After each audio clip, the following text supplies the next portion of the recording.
சோழனுக்கு அடிப்பட்டதை கேள்விப்பட்டோன்னே ஓடி வராங்க நீலா ஹாஸ்பிட்டலுக்கு. ஸோ அங்கே வந்து பார்த்தா அடிப்பட்டு படுத்திருக்காங்க, கை காலெலாம் கட்டு போட்டிருக்காங்க.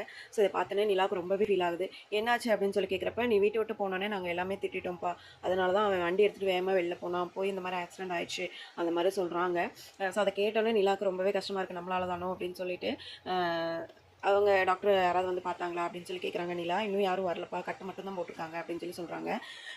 ஸோ நிலா என்ன முடிவு எடுக்க போகிறாங்க அப்படின்றத வெயிட் பண்ணி பார்க்கணும். அதுக்கு முன்னாடி வந்து பார்த்திங்கன்னா எல்லாருமே பேசுகிறாங்க என்னென்னா, நீங்கள் அவன் செஞ்ச தப்பு தான் இல்லைன்னெல்லாம் சொல்லலை, நீ ஒரு தடவை மன்னிக்கக்கூடாதா அப்படின்னு சொல்லிட்டு பாண்டியும் சேரனும் வந்து பேசுகிறாங்க.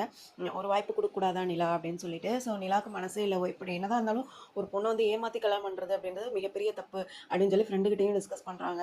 என்ன முடிவு எடுக்கிறதுன்னு எனக்கு தெரியல அப்படிங்க அவங்க சொல்கிறாங்க. நிதானமாக முடிவெடு அந்த மாதிரி சொல்கிறாங்க. கடைசியில் இதெல்லாம் ஆக்டிங் தான் நினைக்கிறேன்.